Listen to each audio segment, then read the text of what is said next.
Sally Tallant flew in from London, Serpentine Gallery, where she is responsible for the delivery of an integrated program of exhibitions, architecture, education and public programs. And you have worked in Denmark before with Lars Thiis in the Arts Council, where you're chair now. And today's topic is large-scale hospital that you have drawn with your CUBO architects. And could you just, give us a brief summary of the large scale, small scale, what the project is about? Yes, sure. Well, it is a large-scale hospital. This is the biggest hospital project going on in Denmark at all. But it's not the only project going on. Actually, all over Denmark, these large-scale hospitals are going up in the next 20 years. And because of the size, we actually talk about it as a hospital city.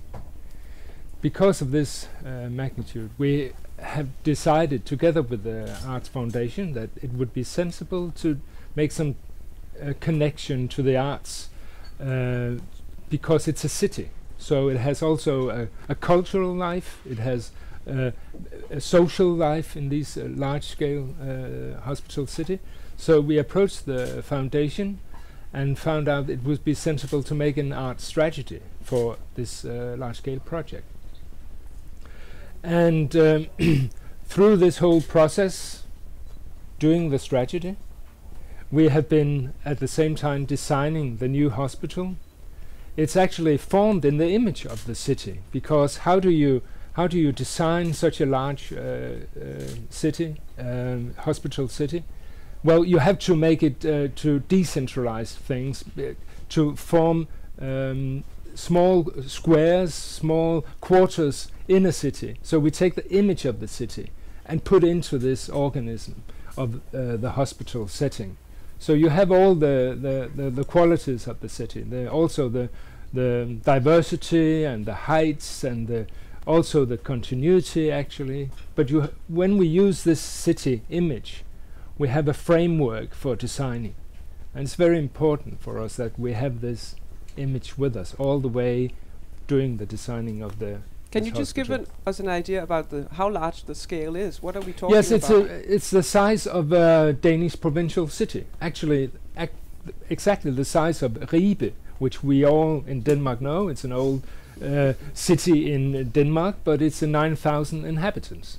So this will be the largest workplace in Aarhus, and as such, it's very important that it also has a cultural life to it, a social life to it. I just want to ask Sally, when you said yes to participating in this project, how did they present it to you, since you're our eyes from abroad?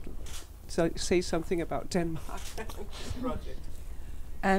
So I was approached to really chair the discussions and help shape the strategy, and I think there was a desire on the part of all the stakeholders to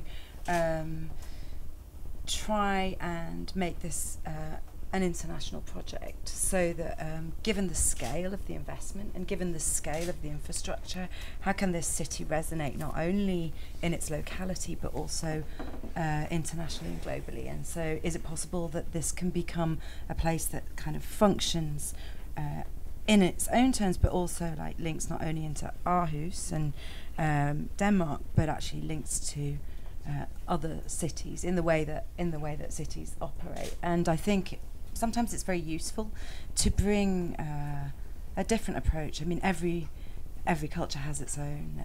We were just talking about this earlier. But everywhere has its own bureaucracies and its own methodologies, and we have our own in the UK.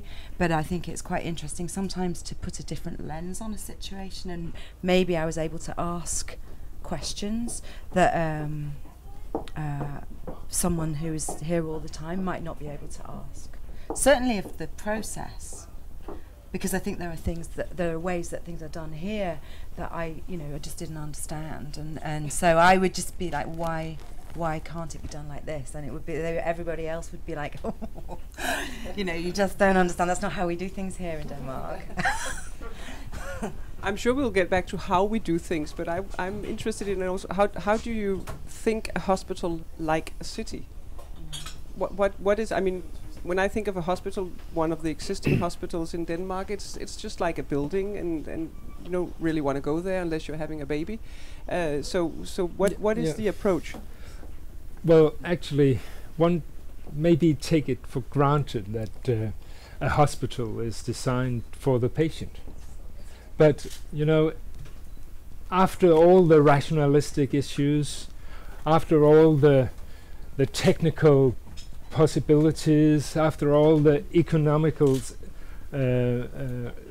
restraints, and after all these issues have come forward, there is a hospital looks very different.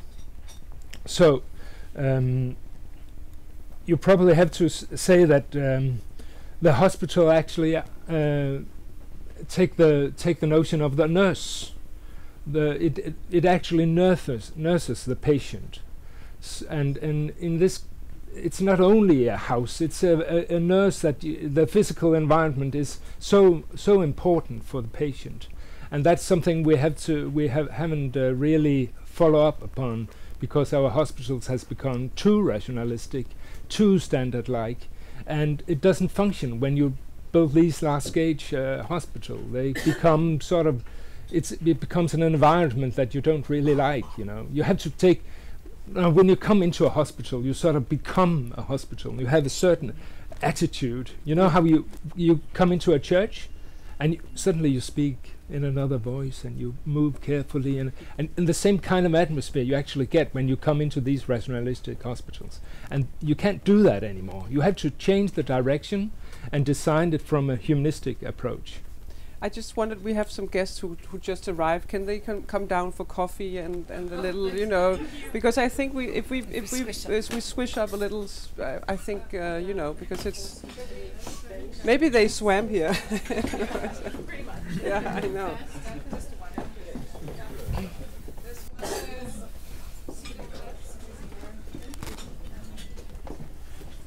Good. So I think it's really interesting what a place does to the people. That, I mean, look at people entering this ship. It's a bit like, you know, wow, what is going on here? But how do you actually transform that when you sit with the project and such a large scale project? Where do you go to get that atmosphere that you want? I mean, how do you break the atmosphere? People will be ill when they come to the hospital many times. Well, of course, we have certain tools to use, and one could say that if the architecture is really good, if it's sensational, maybe it could be the art in itself, and you wouldn't really need all these kinds of adjustments. But because of all these rationalistic issues, you have to have certain tools to make it a more humane design.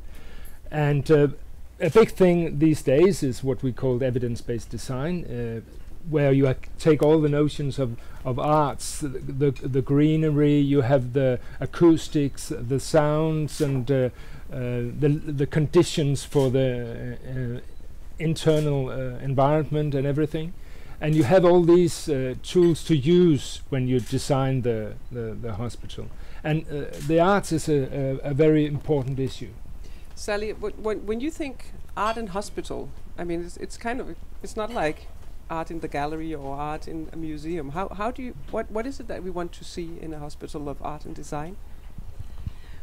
We spent quite a long time talking actually about, whilst you can think about art in a hospital, but actually it's more interesting to ask the question of the role of art beyond the constraints of the gallery and how that operates in any city, in any public space. So we focused a lot more on sites of production, what it is that art does in the world, and we made strands of activities. So, you know, whilst it's obvious that you can do permanent commissioning as part of the infrastructure integrated to the design process, but there are opportunities for wayfinding or lighting or what we might be more familiar with in terms of public art.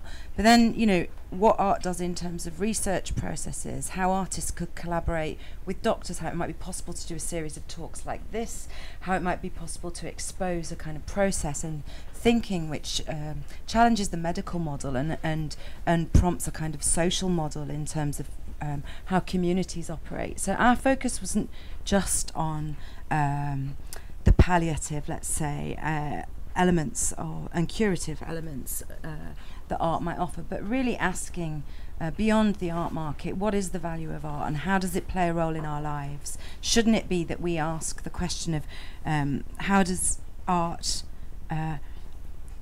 operate within any building that's made, within every city in which we live and within any context? Why is it constrained to the gallery? So those were the kinds of discussions that we focused on, art and design, not just art.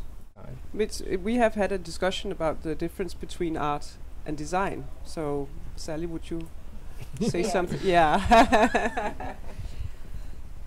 I mean, I think, interdisciplinarity at this point in the 21st century, art takes from design, design takes from art. It's not as simple as it used to be. I don't think it's possible to say, well, design operates within a kind of functional brief and is a commercial proposition. And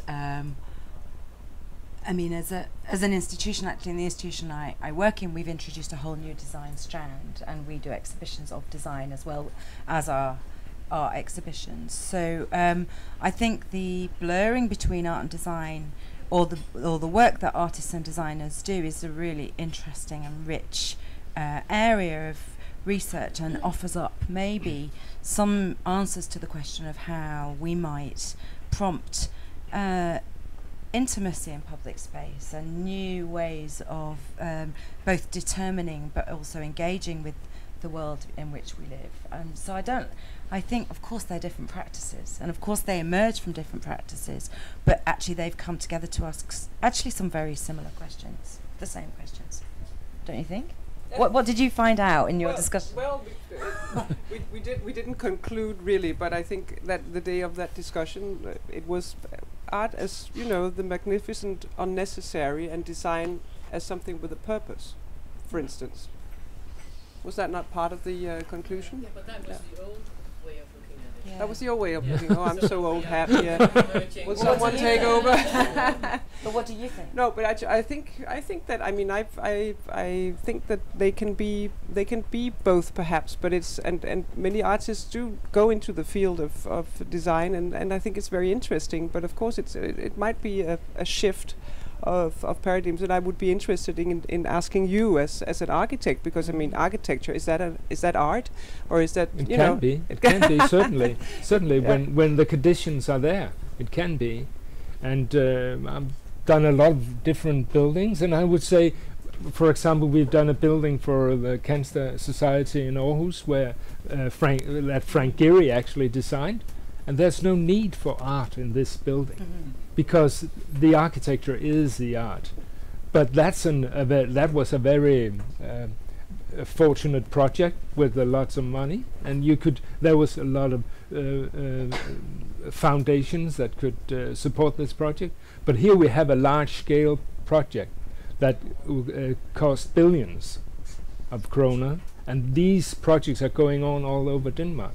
We won't have the same amount of money. We won't have the possibilities like we had with Gehry. So it's another issue.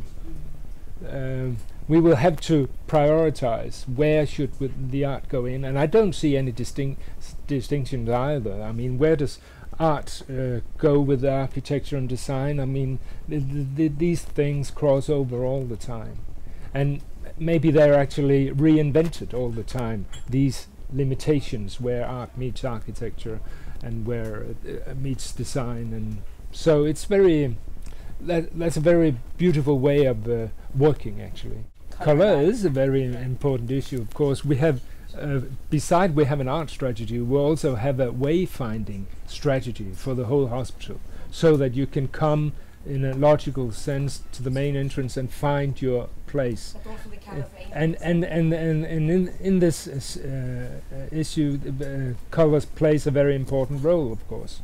So there will be colors, yes. There will be colors, there will be art, there will be humanity.